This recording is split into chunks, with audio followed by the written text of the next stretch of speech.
Pradyuman Thakur case, जिसमें कैसे पहले ही कातिल सामने आ जाता है, लेकिन फिर एक 8 सेकंड की क्लिप पूरे केस को उलझा कर रख देती है और फिर सामने आता है एक दिल दहला देने वाला सच। Welcome to my channel. Pradyuman की एज 7 साल थी।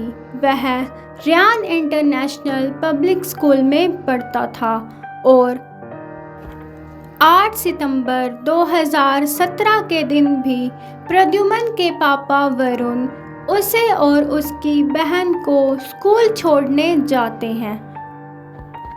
उन दोनों को स्कूल छोड़ने के बाद प्रद्युमन के पापा घर वापस आ जाते हैं, लेकिन तुरंत ही उसकी मम्मी ज्योति के मोबाइल पर एक कॉल करने वाला स्टाफ का मेंबर कहता है कि आप स्कूल के जूनियर सुपरवाइज़र को तुरंत ही कॉल करिए, जिसके बाद दोनों ही पेरेंट्स के अंदर डर आ जाता है, क्योंकि अभी अभी तो वरुण अपने दोनों बच्चों को स्कूल छोड़कर घर वापस आए थे। इसके बाद ही वरुण तुरंत जूनियर सुपरवाइज़र को कॉल करते हैं और 3 बार फ़ोन करने के बाद जूनियर सुपरवाइज़र उनका कॉल पिक करते हैं।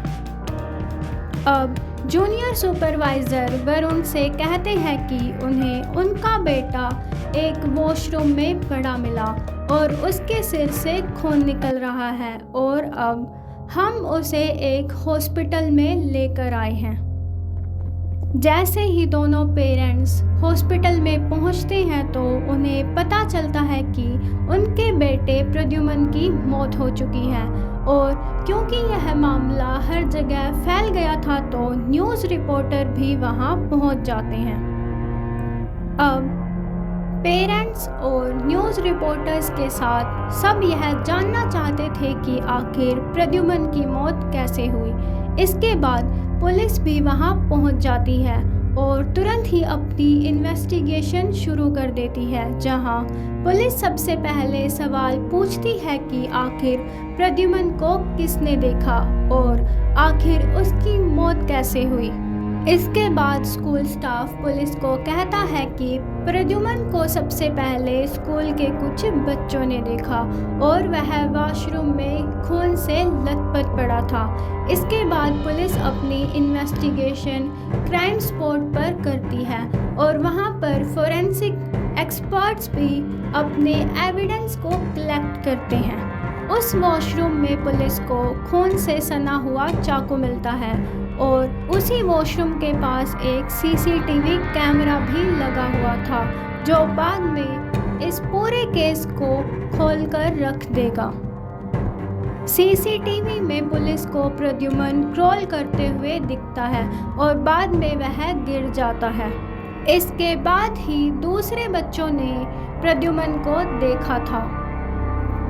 सीसीटीवी की फुटेज को देखकर पुलिस 10 लोगों को सस्पेक्ट मानती है और वह उनसे पूछताछ करती है, जिसमें से एक ड्राइवर अशोक कुमार भी था। उसने उस दिन भी स्कूल स्टाफ की हेल्प की थी प्रद्युमन को हॉस्पिटल लेकर जाने के लिए। जब पुलिस अशोक कुमार से पूछताछ करती है तो उन्हें अशोक कुमार की शर्ट पर एक खून का धब्बा मिलता है, जिसके बाद वह अशोक कुमार को अरेस्ट कर लेती है।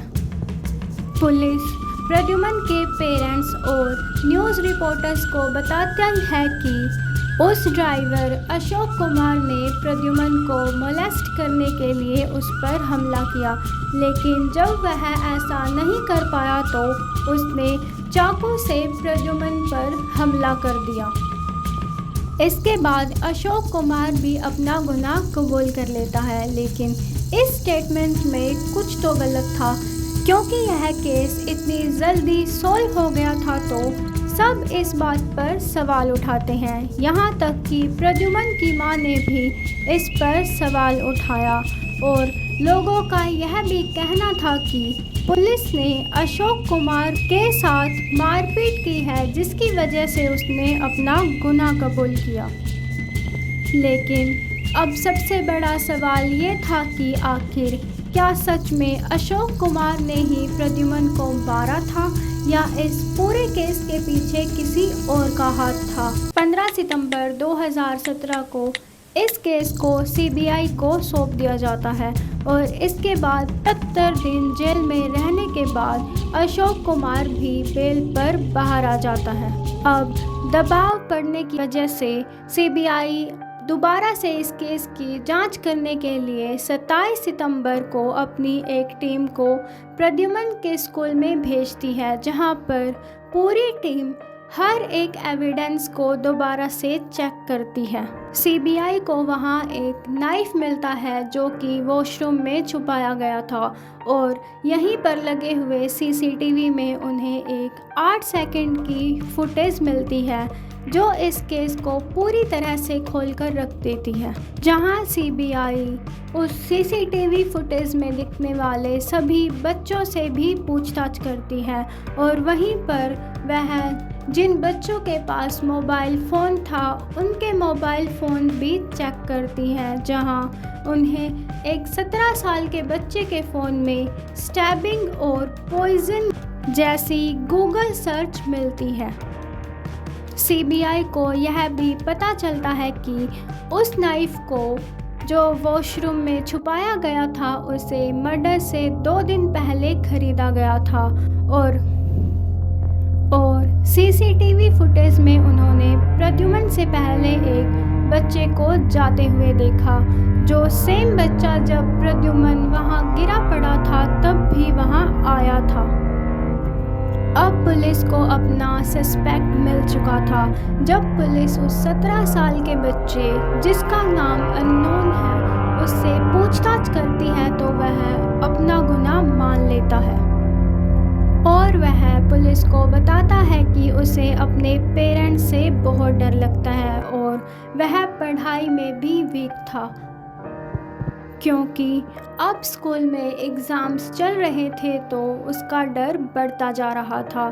जिसके बाद वह प्लानिंग करता है और उसकी प्लानिंग यह थी कि वह किसी न किसी तरह से स्कूल की छुट्टी करवा देगा, जिससे कि उसे एग्ज़ाम्स नहीं देने पड़ेंगे, जिसकी वजह से उस दिन वह 7 साल के प्रद्युमन ठाकुर की जान ले लेता है।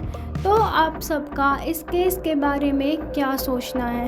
क्या यहाँ पूरी गलती सिर्फ उस 17 साल के बच्चे की थी या उसके पेरेंट्स भी इस जुल्म में बराबर के हकदार थे?